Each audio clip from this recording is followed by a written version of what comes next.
The Trump assassin, Ryan Ruth, had 5 cell phones, maybe more, terabytes of data, tons of accounts, iPads, all sorts of evidence. And it's so much, it's over terabytes of data that the defense for Ryan Ruth is asking for more time so that they can go through all of the evidence. This mirrors what we talked about when Trump was being prosecuted in the District of Columbia. Remember when the government was dumping tons of evidence on President Trump, millions of pages of documents, and Trump was asking for more time to review it all. The court there didn't give him any more time, so they've already done most of the analysis for you, the heavy lifting, so we're going to keep this trial on track. Now, this is not in D.C., this is in Florida, and this is a much smaller case, but this is still the defense team saying, oh my gosh, there's so much material here, we can't possibly go through it in time for the trial. And it's a strange situation because Ruth, as we saw, was allegedly allowed into the country by Homeland. He was flagged by Border Patrol when he was coming through customs.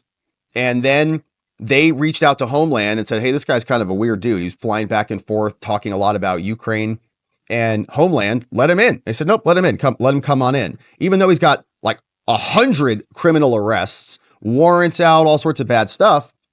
Now the government has investigated him. They've gobbled up a ton of evidence and they started to disclose it to his defense. And wait till you see how much is there. It's just massive treasure trove of documents and cell phones and accounts. It's bizarre. So here is his defense advising the court that we need to postpone to continue his trial date. Discovery delays and the extraordinary volume of discovery, which is all the evidence, have made the current trial incompatible with his due process. Like we can't even read it all. The government's first discovery production only became accessible to the defense 56 days after he got indicted, almost 2 full months. Then we got 2 other productions, a large portion just this past weekend. And the government, that's what we've got already, the government is going to produce additional discovery on 2 1-terabyte hard drives. All right, that's a lot of data. The pace and quantity of discovery production and the need to process those prevent our lawyers from providing any idea how much time it's going to take to even look at this stuff. What is clear, however, is that we're not going to be prepared by February of next year.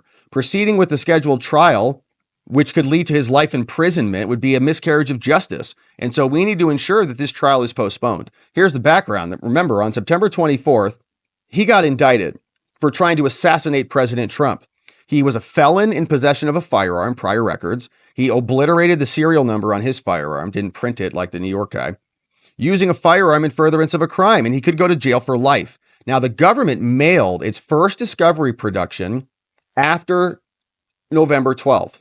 After their mailing got to our office, it took several days to secure and upload the materials. All right, days. As a result, the first discovery disclosure became available to us on November 19th. They gave it to some company and they're digitizing it. The third discovery production required the digital transfer of files so large that our entire IT department was required to intervene, and the materials took several days to download. The task was not accomplished until December 7th. Now, we have not even started looking at these files, and so we don't even know what else is there, but here's what we've got so far, and it's a lot. The discovery received by the defense to date is voluminous and rivals that of the largest case ever handled in this district. The third discovery production alone contained nearly 2 terabytes of data, and if you know your bytes, that's a lot, in the form of digital downloads from phones, tablets, electronic disks, and computers. The discovery, not including portions of the third production, and just to like maybe quantify 2 terabytes, when I am finished with a live stream and we transfer the live stream, it's probably, let's say, maybe 2 to 3 gigabytes when it's in a compressed format. That's a full live stream. A couple gigabytes, we upload it. Now, I could give you the raw video files, like the raw files, like 50 gigabytes. But even that, like 50 gigabytes, which is compressed down for the stream to maybe 2 to 3 gigabytes. A terabyte is 1,000 gigabytes. So 1,000 divided by 3, how many shows is that? And then do 2 of those. So that's how many shows they have to watch, right? Just to go through it all. So I don't know, 2 years of shows, maybe 2.5 years of shows. If it's all just video, if it's PDFs and stuff, oh my gosh, then that's like hundreds of thousands of data. If it's pictures, oh my gosh. So it's 2 years of shows probably. might be what we're talking about. The expert data analysis. So here's what we've got so far. They're disclosing to us expert data analysis from a tool mark firearms examiner, latent fingerprints, DNA analyst, ballistics crime scene. Okay. Then we've got an electronic download. He had a Samsung, 104 gigabytes of data there, 20,000 files. He had another AT&T Calypso phone, almost 6 gigabytes. He had another flip phone, 735 megabytes, a track phone, 12 gigs, iPhone 6, LG device, Alcatel Cricket. So he had way more than 5 phones. MyTouch 4G Slide, ZTE, Kyocera, Android, Nokia, Alcatel, Samsung, Alcatel Streak, ZTE, and an Android Qualcomm. I don't know if these are like active cell phones or if this is just his like tech bin. We all have those bins in our houses with all those cords and garbage in there. I might need a cord in there one time. Trust me. I've got like 7 of those bins. Okay. So I know I've got a lot of digital electronic trash that I just keep moving from location to location for whatever reason. I'm going to move it again on Saturday.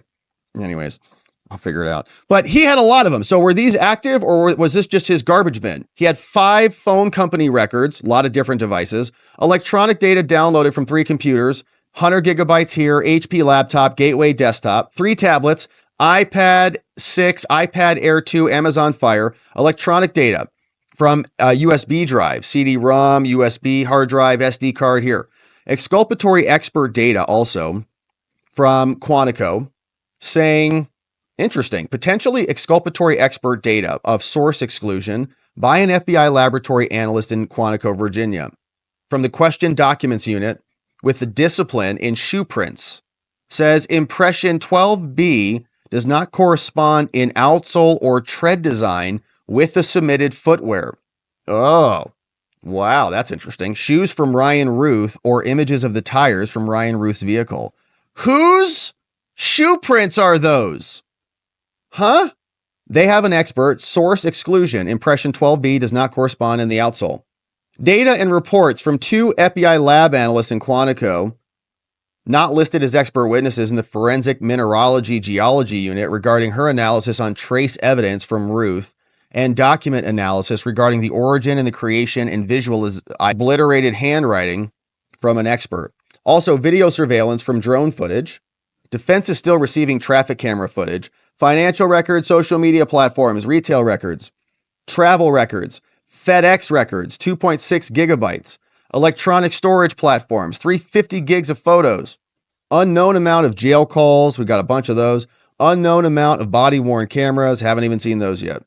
Within each of these voluminous electronic disclosures, especially the cell phones, there are thousands of pages of pictures, videos, text messages, documents, notes, phone calls, internet history, location, other data. Often this digital data requires the use of experts to review. And we don't have the forensic opinions to compare with our findings. And now on top of this extraordinary volume, like it's already a boatload, that the government has produced to date, the defense anticipates that additional discovery will amount to several more terabytes. They have not even completed the task of copying the discovery materials on a 1 terabyte hard drive that we've given them. The government requested another 1 terabyte hard drive because they have more. They said, we're going to be disclosing even more to you. They also noted that they're going to use 9 experts.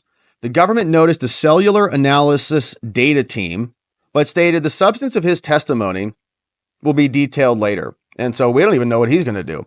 They're also going to bring in some unnamed expert FBI agent to talk about his activities and the positioning in connection with the shootings. He will testify about methods employed to devoid detection and magnification, scope, rifle, optics, all the things. They're also going to bring in a handwriting expert to review. The receipt and the review of the discovery materials has been further delayed while we satisfied the Bureau of Prison requirements, which means we have to remove certain things before we give it to him. And so it's unclear whether he's even going to be able to look at the documents before our status conference, which happens tomorrow. So a ton of materials.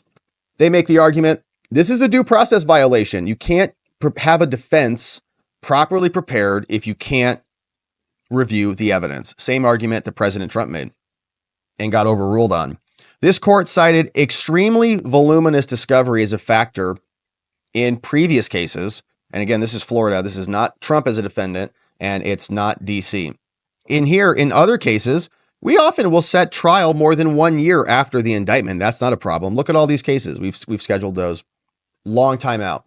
This guy got indicted September 22. Trial happened September 24, which was the same point we were making with Trump. As previously described, the voluminous discovery requires a lot of analysis. Our counsels and our investigators are working diligently to review this, but it's a ton. We need sufficient time to review this stuff. It's needed to strategize so we can file other substantive motions. After a substantial portion of this has been reviewed, we'll know more, and then we'll be able to guide you on how much time we actually need. Finally, it's very difficult to visit with our client. It's time consuming because it's a half-day travel to Miami. The last 2 legal visits, we've been required to wait 90 to 120 minutes for them to bring him to you. Oh man, that's insane. You're always waiting, but it's insane. 90 to 120 minutes to meet with your client. In the ordinary criminal case, undersigned counsel is able to travel locally to visit their client. Please move him to a local jail. FTC Miami makes it difficult for us to prepare for his trial. They're burying us in discovery and we can't even meet with our client. As such, we request a court set a status check in 6 months to see how we're doing. And then we can come back and let you know where we're at with the discovery. But we're not going to be ready for trial in February. So for these reasons, please grant a continuance so that this does not result in a miscarriage of justice. Signed by Assistant Federal Public Defender Christy Militello on behalf of Ryan Ruth. So interesting situation there. Now that footprint really stands out on the thing that we did not know much about. And of course, you would imagine that they've already excluded all of the other agents who were there, right? All the Secret Service people, all the golf course people, the cart gal, everybody, right? They've got their footwear and they've excluded them. But there is potentially exculpatory expert data showing that there's footwear from somebody that they don't know who it is. Interesting. And meanwhile, the guy had a ton of cell phones, probably 5 cell phone companies. Company records. Was he bouncing around? Was he being canceled? Was he having financial problems? What is on the data? Who is this guy? Why was he allowed into the country? Why did Homeland Security wave him in? We'll see. We'll see what the judge does. Are we going to have trial in February? We'll wait for the ruling. All right.